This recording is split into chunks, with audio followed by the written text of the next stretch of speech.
నమస్తే వి digital news కి స్వాగతం. నేను కృష్ణవేణి. ముందుగా ముఖ్యాంశాలు.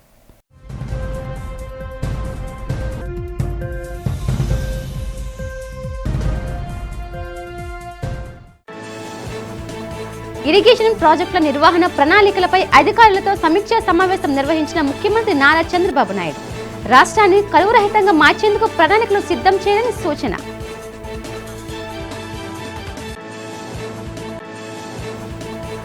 అర్జీదారులతో కిటకిటలాడిన విశాఖ కలెక్టర్ కార్యాలయ ప్రజా సమస్యల పరిష్కార వేదిక. సమస్యల పరిష్కారానికి అధికారులు చొరవ చూపాలని సూచించిన కలెక్టర్ హరీంద్ర ప్రసాద్.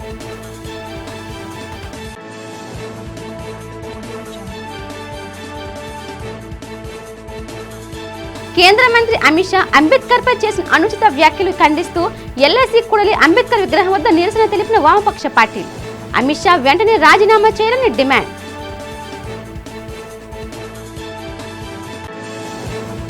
జీవీఎంసీ ప్రధాన కార్యాలయంలో ప్రజా సమస్యల పరిష్కార వేదిక కార్యక్రమం నిర్వహించిన మేయర్ హరి వెంకట కుమారి, కమిషనర్ సంపత్ కుమార్. అధికారులకు తమ సమస్యలపై అర్జీలు సమర్పించిన నగరవాసులు. రాష్ట్రంలో ప్రతి ఎకరాకు నీళ్లు ఇచ్చి రాష్ట్రాన్ని 100% కరువు రహితంగా మార్చేందుకు ముఖ్యమంత్రి చంద్రబాబు భారీ ప్రణాళికను అమలు చేయబోతున్నారు. ఈ నేపథ్యంలో ఉండవల్లిలోని తన నివాసంలో ముఖ్యమంత్రి చంద్రబాబు ఈ ప్రాజెక్టుపై ఇరిగేషన్ శాఖ అధికారులతో సమీక్ష సమావేశం నిర్వహించారు. ఒకవైపు పోలవరం పూర్తి చేయడం ద్వారా 8 ఉమ్మడి జిల్లాలకు మేలు జరుగుతుందని, పోలవరంతో ఉత్తరాంధ్రలోని 3 ఉమ్మడి జిల్లాలతో పాటు ఉభయ గోదావరి జిల్లాలు, కృష్ణా, గుంటూరు, ప్రకాశం జిల్లాలకు పోలవరంతో లబ్ధి చేకూరుతుందని అధికారులకు సూచించారు. అయితే గోదావరి నదిలో వరదల సమయంలో సరాసరి ఏటా 2 నుంచి 3,000 టీఎంసీ నీరు వృధాగా సముద్రంలో కలుస్తోందన్నారు. ఈ నీటి నుంచి 280 టీఎంసీలను వరదల సమయంలో తీసుకోవడం ద్వారా కృష్ణా డెల్టాకు, రాయలసీమలో 4 ఉమ్మడి జిల్లాలు సహా ప్రకాశం, నెల్లూరు జిల్లాలకు లబ్ధి చేకూర్చేందుకు కార్యాచరణ సిద్ధం చేయాలని తెలిపారు. రాష్ట్రాన్ని కరువు రహితంగా మార్చేందుకు గోదావరి నీటిని బనకచెర్లకు తరలించడమే మార్గమని చంద్రబాబు అధికారులకు మార్గనిర్దేశం చేశారు.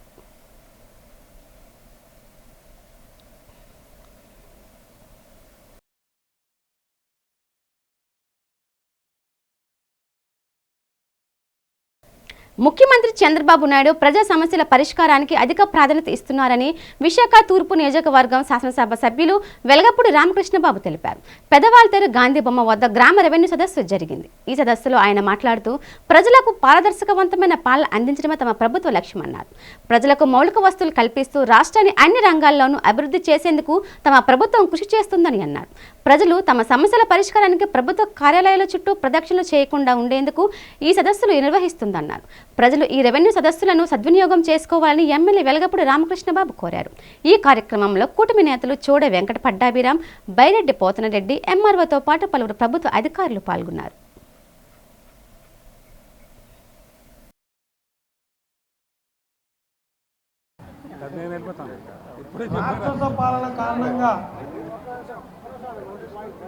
అనేక మంది భూములు భూ కబ్జాలు అవటం, గత 5 సంవత్సరాలుగా మీ అందరి ఆధ్వర్యంలో పోరాటాలు చేయటం,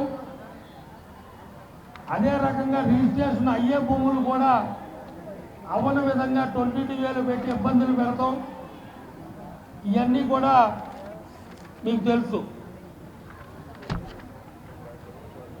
అటువంటి భూముల్లో ఉన్న పేద ప్రజల మధ్యతరగతి కుటుంబీకులకి న్యాయం జరిగాలని, వారి హక్కులు వారికి కల్పించాలనే ఉద్దేశంతో మన ముఖ్యమంత్రి చంద్రబాబు నాయుడు గారు, డిప్యూటీ సీఎం పవన్ కళ్యాణ్ గారు, రెవెన్యూ మంత్రివర్యులు అనగాని సత్యప్రసాద్ గారి ఆధ్వర్యంలో ఈ రెవెన్యూ సదస్సులు ఏర్పాటు చేయడం జరిగింది. అందులో భాగంగా ఈరోజు మన విశాఖ తూర్పు నియోజకవర్గం 17, 18, 19, 20, 21, 22, 28 వార్డులు సమస్యలు తెలియటం కోసం ఈ రెవెన్యూ సదస్సులు ఏర్పాటు చేయడం జరిగింది. దయచేసి మీరు ఏ దరఖాస్తు పెట్టుకున్నా దాని మీద సెల్ నెంబరు, ఆధార్ నెంబరు వేయండి. అప్పుడు ప్రభుత్వం దృష్టిలో మీ కంప్లైంట్ మీ సెల్లుకు వస్తుంది నెంబర్తో సహా. అవి 45 రోజుల్లో పరిష్కారం చేయడం కూడా జరుగుతుంది. కలెక్టరేట్లో నిర్వహించిన ప్రజా సమస్యల పరిష్కార వేదికకు ప్రజల నుండి విశేష స్పందన లభించింది. విశాఖ జిల్లా కలెక్టర్ కార్యాలయం సమావేశ మందిరంలో కలెక్టర్ ఎంఎన్ హరీంద్ర ప్రసాద్ ఆధ్వర్యంలో ఈ కార్యక్రమం జరిగింది. పెద్ద సంఖ్యలో ప్రజలు హాజరై తమ సమస్యలను నేరుగా జిల్లా ఉన్నతాధికారులకు లిఖితపూర్వకంగా తెలిపారు. జిల్లా ఉన్నతాధికారులకు కూడా ప్రజల నుండి అర్జీలు స్వీకరించి వారి సమస్యను సావధానంగా ఆలకరించారు. జిల్లా కలెక్టర్ ఎంఎన్ హరీంద్ర ప్రసాద్, జిల్లా joint collector K Mayur Ashok, RDO Srilekha, జిల్లా రెవెన్యూ అధికారి మోహన్ కుమార్, పలు విభాగాల ఉన్నతాధికారులు పాల్గొన్నారు. ఉన్నతాధికారులు తమ దృష్టికి వచ్చిన ప్రజా సమస్యలను సంబంధిత శాఖల అధికారులకు అందజేశారు. వాటిని సాధ్యమైనంత త్వరగా పరిష్కరించాలని ఆదేశించారు. ప్రజా సమస్యల పరిష్కారం పట్ల అధికారులు నిర్లక్ష్య వైఖరి అవలంబిస్తే సహించేది లేదని కలెక్టర్ హెచ్చరించారు. Verify all of these cases. See, there should be clear indication taken to a logical conclusion. అది చేయకుండా మనం ఏదో ఒక ఎండోర్స్మెంట్ ఇస్తే డెఫినెట్లీ దేశం మీద ఎప్పుడు ఎండోర్స్మెంట్ ఇస్తే you should close that issue and give an endorsement. వీటన్నప్పుడు పలానా కారణాల వల్ల మనము చేయలేమనేది క్లియర్గా స్టేట్ లెవెల్లో ఓపెన్ చేయబడుతుంది. సో దయచేసి అది జరగకుండా చూడండి. At least this are old endorsement, it is fine. New endorsements go back. Simhachalam Shri Varaha Lakshmi Narasimha స్వామివారి సహస్ర నామార్చన నేత్రపర్వంగా సాగింది. అర్జిత సేవల్లో భాగంగా ఉత్సవమూర్తి గోవిందరాజస్వామిని ఉభయ దేవేరులతో మండపంలో అధిష్ఠింపచేశారు. సహస్ర నామార్చనలో పాల్గొన్న భక్తులు గోత్రనామాలతో సంకల్పం చెప్పి పంచరాత్ర గమశాస్త్రం విధానంలో విశ్వకేన్ ఆరాధన, పుణ్యహవచనాలతో కార్యక్రమానికి శ్రీకారం చుట్టారు. మంత్ర పుష్పం, మంగళ శాసనాల తర్వాత భక్తులకు వేదశిరవచనాలు, శేష వస్త్రాలు, స్వామివారి ప్రసాదాలు అందింపచేశారు. తదుపరి స్వామివారి అంతరాలయ దర్శనం కల్పించారు.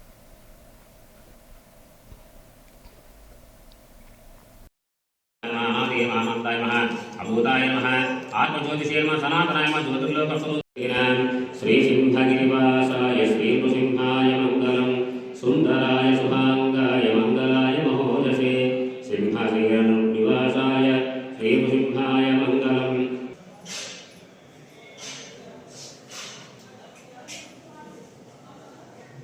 జీవీఎంసీ ప్రధాన కార్యాలయంలో ప్రజా సమస్యల పరిష్కార వేదిక కార్యక్రమం జరిగింది.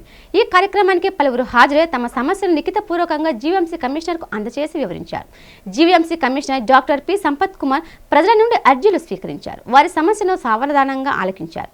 ప్రజలు తన దృష్టికి వచ్చిన సమస్యలను సంబంధిత శాఖతో ఉన్నతాధికారులకు అందజేసి వాటిని పరిష్కరించాలని ఆదేశించారు. ప్రజా సమస్యల పరిష్కారంలో నిర్లక్ష్య వైఖరి వహిస్తే సహించేది లేదని కమిషనర్ సంపత్ కుమార్ సిబ్బందిని హెచ్చరించారు.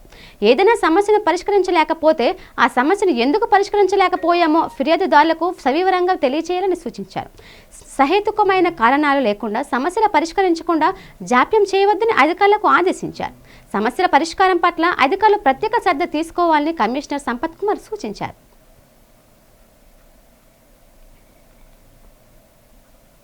సండే కానీ విశాఖ నగరంలో మటన్ వ్యాపారస్తులందరూ కూడా మేకల కమ్మాయిలాలు ప్రతి వార్డులో కూడా కొన్ని ఐడెంటిఫై చేయడం జరిగింది ప్లేసెస్.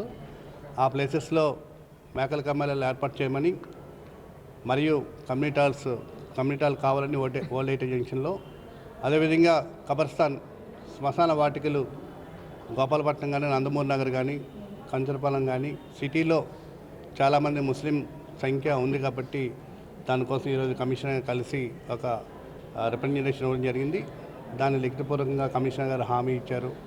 తప్పకుండా ఎవరైతే నూరు భాషా సంఘం ఉన్నారో వాళ్ళందరికీ సాయం చేస్తామని. ఇదే విషయం మీద వచ్చే వారం జిల్లా కలెక్టర్ గారిని కలిసి ఆయన కూడా ఒక రిక్వెస్ట్ ఇవ్వడం జరుగుతుంది. ఏదేమైనా ముస్లిం మైనార్టీల కోసం మరి మేము ఎవరైనా ప్రజాప్రతినిధులు పార్టీలతో సంబంధం లేకుండా అన్ని పార్టీల వాళ్ళకి సాయం చేస్తామని ఈ సందర్భంగా తెలియదు. తన మండలంలో రాబోయే రోజుల్లో పార్టీ బలోపేతానికి చిత్తశుద్ధితో కృషి చేస్తానని జాబా గార్డెన్స్ మండలం బీజేపీ నూతన అధ్యక్షుడు దుంప నాగశివం రెడ్డి తెలిపారు. మండలం బీజేపీ నూతన అధ్యక్షుడిగా నాగశివం రెడ్డి నియమితులైన సందర్భంగా 31, 32, 33 వార్డుల్లో బీజేపీ నేతలు, కార్యకర్తలు ర్యాలీ నిర్వహించారు. ఈ సందర్భంగా నాగశివం రెడ్డి, బీజేపీ సీనియర్ నేత నీలాపు విజయనానంద రెడ్డి మాట్లాడుతూ మోదీ పాలన కారణంగా రాష్ట్రంలో పార్టీకి ప్రజాదరణ పెరుగుతుందన్నారు. డాబా గార్డెన్స్ మండలంలోని అన్ని ప్రాంతాల్లోనూ పార్టీని మరింత బలోపేతం చేస్తానని చెప్పారు. కేంద్ర, రాష్ట్ర ప్రభుత్వాలు అమలు చేస్తున్న సంక్షేమ పథకాలు, అభివృద్ధి పనులను ప్రజలకు తెలియజేస్తామని అన్నారు. ఎన్డీఏ ప్రభుత్వాలు అమలు చేస్తున్న పథకాలు ప్రజలకు చేరువయ్యేలా కృషి చేస్తానని చెప్పారు.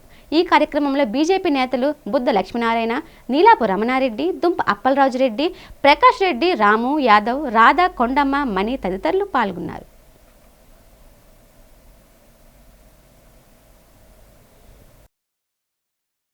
అందరూ నమస్కారం అండి.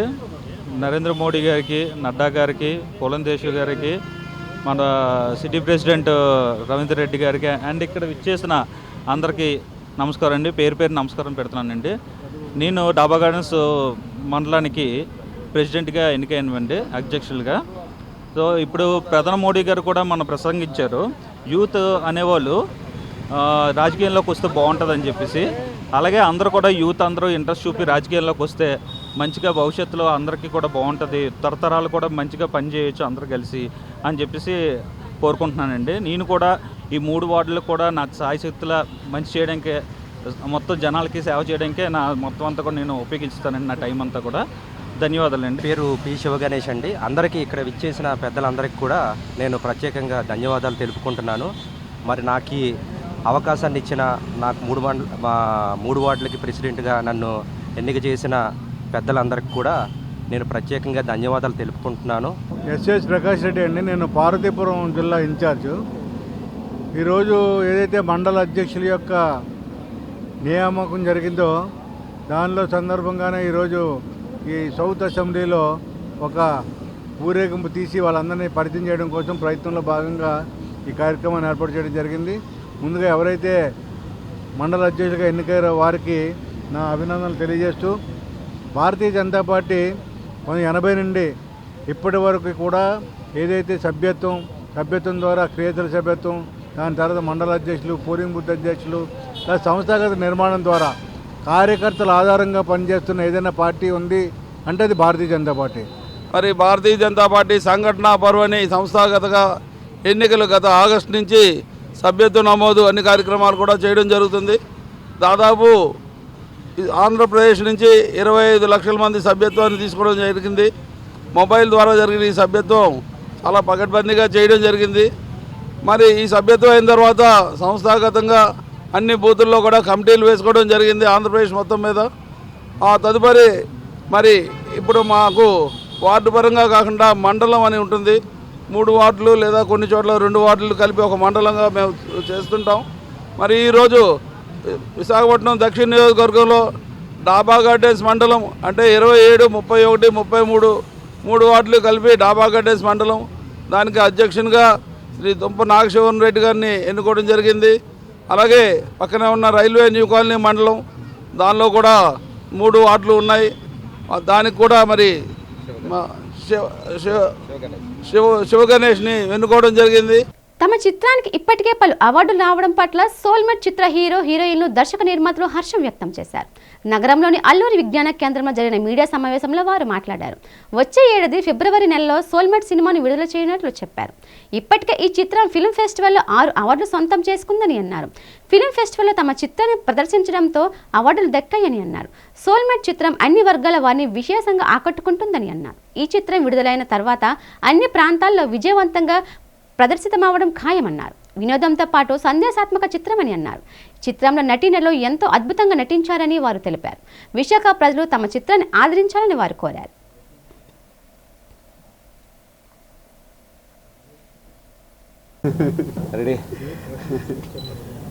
సరే, ఇక్కడికి వచ్చిన పత్రికా మిత్రులకి స్వాగతం.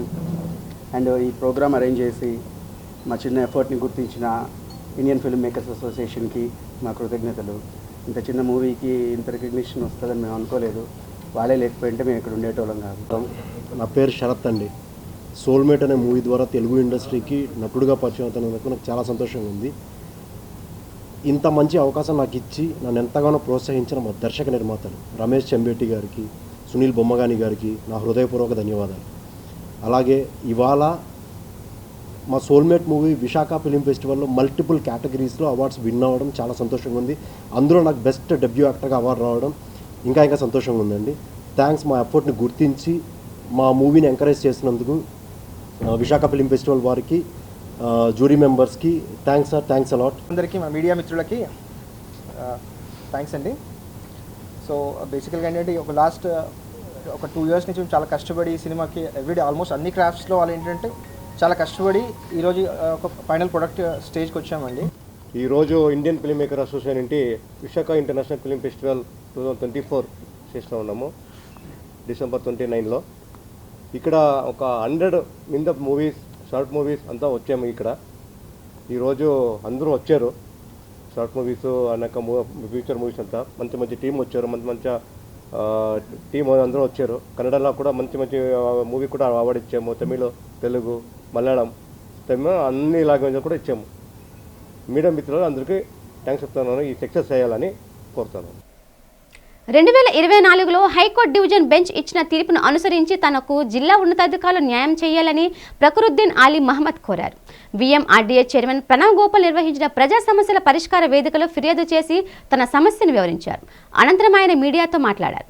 విజయవాడకు చెందిన తనకు విశాఖలో 26 ఎకరాల జిరాయితీ భూమి ఉందని అన్నారు. అయితే కొంతమంది ఆ భూమిని వేరే సర్వే నెంబర్ చూపించి దొంగ డాక్యుమెంట్లతో లేఅవుట్ వేశారని తెలిపారు. ఆ లేఅవుట్లో ఉన్న ఫ్లాట్లు అమ్మేందుకు ప్రజలను మోసగిస్తున్నారని అన్నారు. ఆ భూమిపై న్యాయస్థానంలో పోరాడగా ఏడాది హైకోర్టు డివిజన్ బెంచ్ తనకు అనుకూలంగా తీర్పునిచ్చిందన్నారు. డివిజన్ బెంచ్ ఇచ్చిన ఉత్తర్వులను అమలు చేయాలని జిల్లా ఉన్నతాధికారులకు కలిసినప్పటికీ తనకు న్యాయం లేదని తెలిపారు.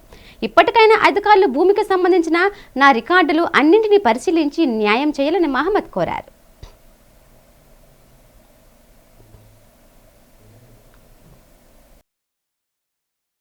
సార్ నా పేరు ఫక్రుద్దీన్ అలీ అహ్మద్ అండి. నాది విజయవాడ అండి. నాకు ఇక్కడ వైజాగ్లో 26 ఎకరాలు ల్యాండ్ ఉందండి, జిరాయితీ ల్యాండు. ఇది గత కొంతకాలంగా వేరే వాళ్ళు దాన్ని వేరే సర్వే నంబర్ వేసి లేఅవుట్ చూపించామని చెప్పేసి జనాల్ని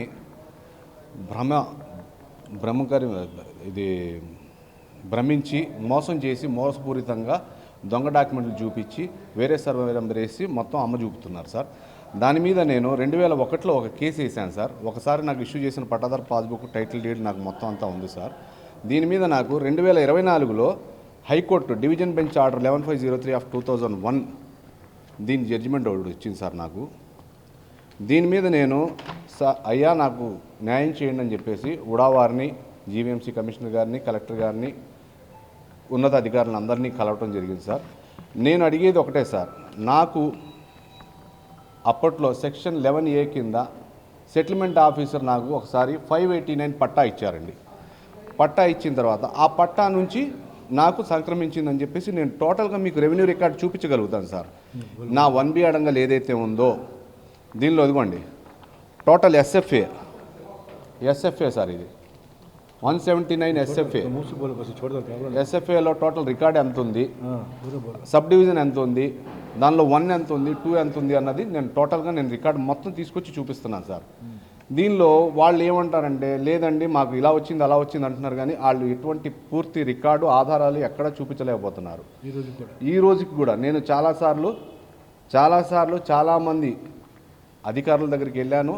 అందరూ చూస్తాను చేస్తాను అంటున్నారు తప్ప నాకు న్యాయం జరగట్లేదు సార్.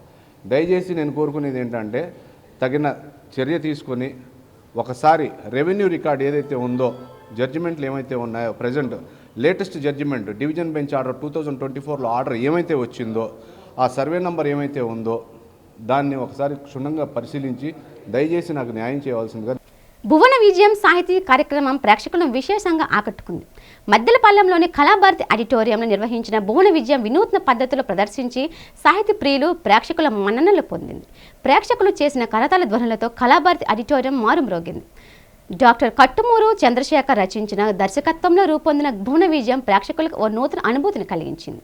ఈ భువన విజయం నాటకం 38 పద్యాలతో విజయనగర సామ్రాజ్యగత చరిత్రను వివరిస్తూ రసవత్తరంగా సాగింది. ఈ సందర్భంగా 108 సార్లు శ్రీమద్ రామాయణ పారాయణాలు చేసి పట్టాభిషేకాలు మహాపుణ్యక్షేత్రంలో భక్తుల సమక్షంలో నిర్వహించిన శ్రీ రామదాసు, డాక్టర్ రాంబాబు, డాక్టర్ ఇంద్ర దంపతులను ఘనంగా సత్కరించారు. ఈ కార్యక్రమం పిల్ల రమణమూర్తి వందన సమర్పణతో ముగిసింది.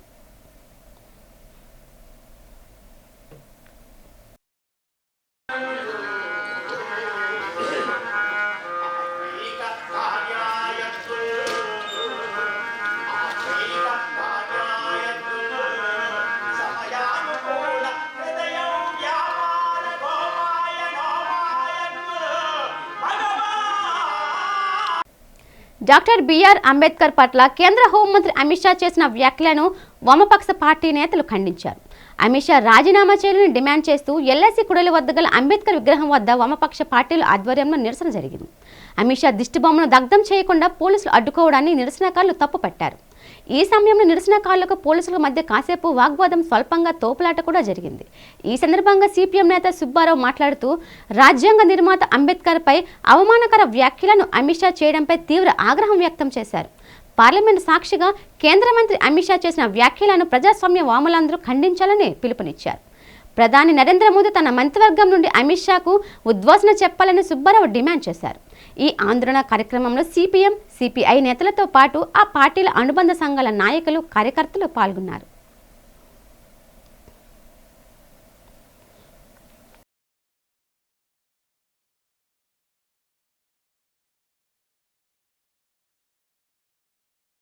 రాజ్యాంగ నిర్మాత డాక్టర్ బాబాసాహెబ్ అంబేద్కర్ గారి మీద కేంద్ర హోంశాఖ మంత్రి అమిత్ షా చేసినటువంటి అవమానకర చర్యలకు నిరసనగా ఆయన జాతికి క్షమాపణ చెప్పాలని అమిత్ షా తన పదవికి రాజీనామా చేయాలని డిమాండ్ చేస్తూ దేశవ్యాప్తంగా ఈరోజు నిరసన దినం పాటించాలని వామపక్ష పార్టీలు పిలిపించాయి.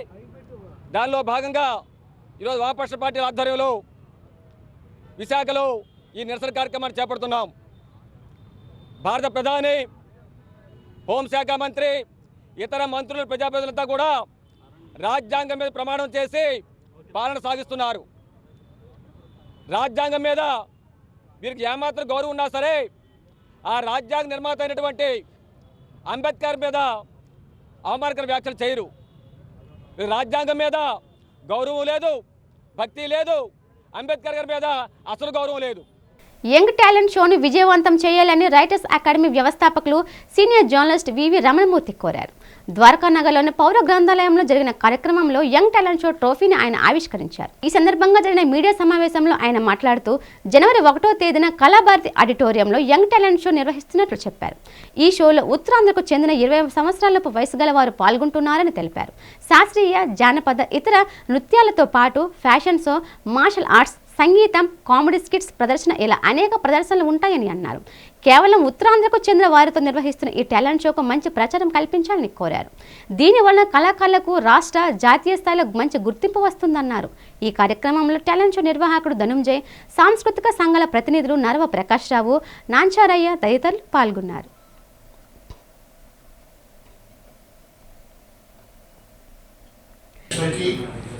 మీ అందరి మద్దతు కావాలి. మీరందరూ కూడా సహాయక సహకారాలు అందిస్తే మన ప్రాంతపు పిల్లలు దేశ స్థాయికి, అంతర్జాతీయ స్థాయికి వెళ్ళడానికి అవకాశం ఉంటుంది. దానికి అంతా కూడా ఆ పని అంతా కూడా ఈ టాలెంట్ షో ప్రదర్శించడం ఒక ఎత్తు, దాన్ని మీరు ప్రపంచానికి అందించాల్సిన బాధ్యత ఒక ఎత్తు. దాన్ని మీరు తీసుకుంటారని చెప్పి ఈ సభాముఖంగా కోరుకుంటున్నాం. ఈవేళ మనకి ధనుంజయ్ గారు అంటే విశాఖపట్నమే కాదు, ఉత్తరాంధ్రలోనే ఆయన పేరు మారిపోతుంటుంది. ఎవరు ఏ ఫంక్షన్ చేసుకున్నా సరే ఆయన తయారు చేసిన మెమెంటో లేకుండా ఎక్కడ కూడా ఫంక్షన్ జరగదు. అంత క్రియేటివిటీతో ఆయన చేస్తూ వస్తున్నారు. అయితే కేవలం దాని టాలెంట్ని బయటికి తీయాలి అనే ఆలోచన ఆయనకు వచ్చినప్పుడు మేమందరం కూడా ఏం పర్వాలేదు, చాలా మంచి ప్రయత్నం ఇది. నగరంలో 2 రోజుల పాటు జరిగిన సిపిఎం విశాఖ జిల్లా మహాసభల్లో 35 తీర్మానాలు ఆమోదించినట్లు ఆ పార్టీ జిల్లా కార్యదర్శి ఎం జగ్గునాయుడు తెలిపారు. నగరంలోని నండూరు ప్రసాదరావు భవన్లో జరిగిన మీడియా సమావేశంలో ఆయన మాట్లాడుతూ మహాసభల విశేషాలు తెలిపారు.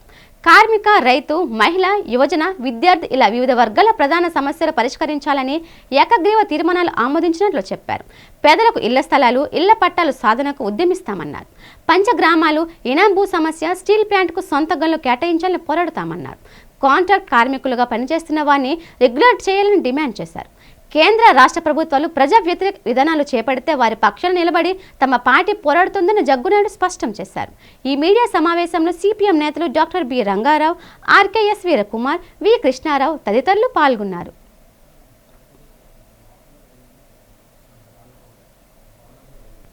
ఇందులో ప్రధానమైంది గత ప్రభుత్వ పాలనలో ఋషికొండల, ఎర్రమట్టి దెబ్బలు వంటి కొండల్ని పర్యావరణ ధ్వంసం చేయడం కోసం పూనుకుంది గత ప్రభుత్వం. దానికి వ్యతిరేకంగా పోట్లాడడం. ఈ ప్రభుత్వం అధికారంకి వచ్చిన తర్వాత మళ్ళీ కుసులవాడ కొండలు ధ్వంసం చేస్తూ ఉంది. ఈ ధ్వంసాన్ని మనం నిలువరించాలి. తద్వారా విశాఖపట్నం ప్రజానీకం తాలూకా ఆరోగ్యాల్ని పర్యావరణాన్ని కాపాడాలి అని చెప్పిన తీర్మానం చేయడం జరిగింది. ఇల్లు లేని పేదలు 1,60,000 మంది ఉన్నారు. గత ప్రభుత్వం టిట్కో ఇల్లని జగనన్న ఇల్లు అని చెప్పని కొన్ని ఇళ్ళ నిర్మించారు, కొన్ని మధ్యంతరంగా ఆగిపోయాయి. వాస్తవంగా ఇల్లు లేని పేదలకి ఈ నగరంలోనే ఇల్లు ఇవ్వడం అని చెప్పింది అత్యంత కీలకమైన విషయం. ఎందుకంటే ఉపాధి కోసం వివిధ జిల్లాల నుంచి గ్రామీణ ప్రాంతాల నుంచి పేదలు ఇక్కడికి వచ్చారు. అదే పేదల్ని ఇక్కడ ఇల్లు ఇవ్వకుండా మళ్ళీ రూరల్ తరిమిస్తే వాళ్ళ ఉపాధి ఏమవుతుంది? విశాఖపట్నంలో భూములు ఉన్నాయి, ప్రభుత్వ భూములు. కాబట్టి ఈ భూముల్లోనే ఇల్లు లేని పేదలకు ఇల్లు ఇవ్వాలి, 1,60,000 మందికి ఇల్లు ఇవ్వాలని చెప్పినది ఈరోజు సిపిఎం పార్టీ డిమాండ్ చేస్తూ ఉంది. టిట్కో ఇల్లు, హుదూద్ ఇల్లు ప్రభుత్వం ఎప్పటికీ నిర్మించినవి, నిర్మాణాలు ఉన్నవి అంటే పూర్తి చేసి లబ్ధిదారులు వెంటే ఇవ్వాలని చెప్పని, ఎందుకంటే ఇల్లు వెంటే ఇవ్వాలని చెప్పినది తీర్మానం చేయడం జరిగింది. అతను నిత్య సేవకుడు, ఆపదలో ఉన్నవారికి ఆపద్ బాంధవుడు, ఎవరికైనా సహాయం చేయడంలో ముందుంటారు. మానవ సేవే మాధవ సేవగా భావించి సేవా కార్యక్రమం నిర్వహిస్తుంటారు. ఎందరికీ అండగా నిలబడుతున్న అతనే సీనియర్ జర్నలిస్ట్ తలారి నాగలింగస్వామి. నిత్యం ఏదో ఒక ప్రాంతంలో అన్నదానం చేస్తూ ఆకలి తీరుస్తుంటారు. 2-3 నెలలకు ఒకసారి ఏదో ఒక గ్రామంలో నిరుపేదలకు దుస్తులు పంపిణీ చేస్తారు. మీడియా రంగంలో ఉన్నవారికి క్లిష్ట సమయాల్లో అండగా నిలబడి తన వంతు సహాయ సహకారాలు అందిస్తారు. ఇలా అన్ని వర్గాల వారికి సేవ చేస్తూ సేవకు చిరునామాగా నిలిచారు నిత్య సేవకుడు నాగలింగస్వామి. తన కుమారుడు తలారి పవన్ కళ్యాణ్ పుట్టినరోజు సందర్భంగా సేవా కార్యక్రమాలను ఆయన నిర్వహించారు. చింతలపూడి మండలం సీతానగరం గ్రామంలో మహిళలు, వృద్ధులకు వస్త్రాలు పంపిణీ చేశారు. ఈ సందర్భంగా తలారి నాగలింగస్వామి మాట్లాడుతూ తాను జీవించి ఉన్నంత కాలం సేవా కార్యక్రమాలు నిర్వహిస్తానని అన్నారు. భగవంతుడు తనకు సేవ చేసే అవకాశం కల్పించడం తన చేసుకున్న అదృష్టమన్నారు. ప్రతి ఒక్కరూ తమ సంపాదనలో కొంత ధనాన్ని సేవా కార్యక్రమాలకు వినియోగించాలని కోరారు.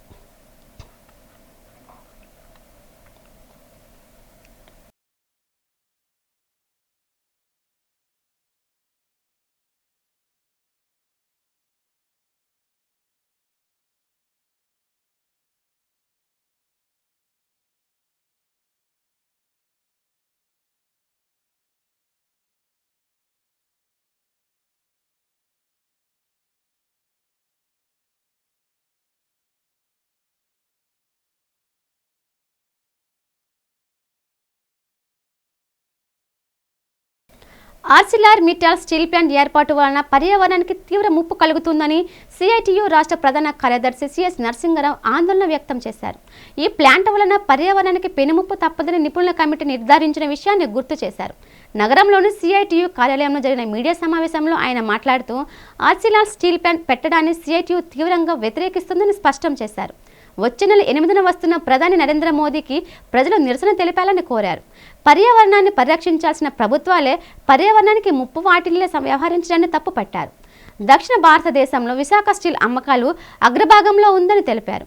అమ్మకాలను దెబ్బతీసే విశాఖ స్టీల్ను ఆర్సిలార్ మిట్టల్కు అప్పగించాలని కేంద్ర, రాష్ట్ర ప్రభుత్వాలు కుట్ర చేస్తున్నాయని నరసింగరావు ఆరోపించారు.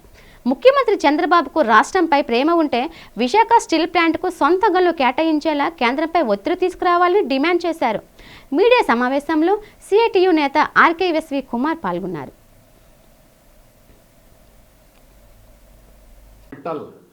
స్టీల్ ప్లాంట్ నక్కపల్లి ప్రాంతానికి పర్యావరణ తీవ్రమైన ప్రమాదం. 2000లోనే పెట్రో కారిడార్ పేరుతో ఆనాడు రిలయన్స్ కోసం చంద్రబాబు నాయుడు విశాఖ చెన్నై కారిడార్ ఏర్పాటు చేయాలని నోటిఫికేషన్ జారీ చేశారు. దాని మీద పబ్లిక్ హీరింగ్ అయింది, అది విఫలమైంది, దాన్ని ఆపేయడం జరిగింది. నక్కపల్లిలో పోర్ట్ పెట్టాలనేటువంటి దానికి వేసినటువంటి త్రిసభ్య కమిటీ కూడా దాన్ని వ్యతిరేకించింది. నక్కపల్లిలో పోర్ట్ ఆగిపోయింది. ఇప్పుడు మళ్ళా నక్కపల్లి ప్రాంతంలో వేంపాట టోల్ గేట్ నుంచి చంద్రాకారంలో ఉండేటువంటి రాజయ్యపేట వరకు లంగ్ స్పేస్ అతి తక్కువగా ఉండి సముద్రానికి అతి దగ్గరగా ఉన్నటువంటి ప్రాంతం. ఆ ప్రాంత ప్రజానీకానికి అందరికీ కూడా చాలా తీవ్రమైన హానికరం. పర్యావరణం తీవ్రంగా దెబ్బతింటుంది. అక్కడ స్టీల్ ప్లాంట్ పెట్టడం అనేటువంటిది దాన్ని సిఐటి తీవ్రంగా ఖండిస్తున్నది, వ్యతిరేకిస్తున్నది. జనవరి 8 మోడీకి నిరసన తెలియజేయాలని యావత్ ఆంధ్ర రాష్ట్ర ప్రజానీకాన్ని కూడా కోరుతున్నాం. ఉత్తరాంధ్ర ఆరాధ్య దైవం, ప్రముఖ పుణ్యక్షేత్రంగా విరాజిల్లుతున్న సింహాచలం శ్రీ వరాహ లక్ష్మీ నరసింహస్వామి వారి నిత్య కళ్యాణం అత్యంత వైభవంగా జరిగింది. అర్జిత సేవల్లో భాగంగా అర్చక స్వాములు ఉత్సవమూర్తిని గోవిందరాజస్వామిని ఉభయ దేవరులతో మండపంలో అధిష్ఠింపచేశారు. నిత్య కళ్యాణంలో పాల్గొన్న భక్తులు గోత్రనామాలతో సంకల్పం చెప్పి పంచరాత్ర గమశాస్త్రం విధానంలో విశ్వకేశ ఆరాధన పుణ్యహవచనాలతో కార్యక్రమానికి శ్రీకారం చుట్టారు. కంకణ ధారణ, నూతన యజ్ఞోపవీత సమర్పణ, జీలకర్ర బెల్లం, మాంగళ్య ధారణ, తలంబ్రాల ప్రక్రియను కమనీయంగా జరిపించారు. మంత్రపుష్పం, మంగళ శాసనాల తర్వాత భక్తులకు వేదశిర్వచనాలు, శేష వస్త్రాలు, స్వామివారి ప్రసాదాలు అందింపచేశారు. అనంతరం స్వామివారి అంతరాల దర్శనం కల్పించారు.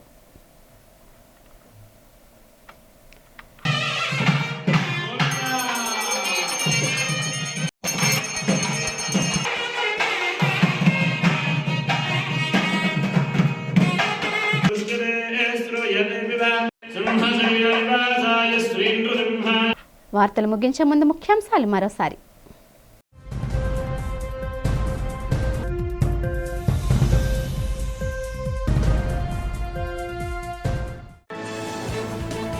ఇరిగేషన్ ప్రాజెక్టుల నిర్వహణ ప్రణాళికలపై అధికారులతో సమీక్షా సమావేశం నిర్వహించిన ముఖ్యమంత్రి నారా చంద్రబాబు నాయుడు.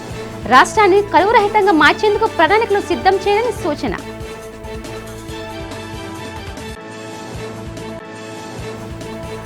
అర్జీదారులతో కిటకిటలాడిన విశాఖ కలెక్టర్ కార్యాలయ ప్రజా సమస్యల పరిష్కార వేదిక. సమస్యల పరిష్కారానికి అధికారులు చొరవ చూపాలని సూచించిన కలెక్టర్ హరీంద్ర ప్రసాద్.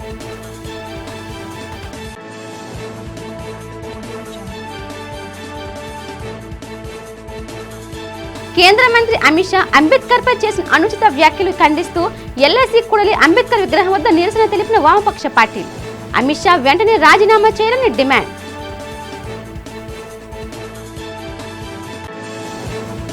జీవీఎంసీ ప్రధాన కార్యాలయంలో ప్రజా సమస్యల పరిష్కార వేదిక కార్యక్రమం నిర్వహించిన మేయర్ హరి వెంకట కుమారి, కమిషనర్ సంపత్ కుమార్.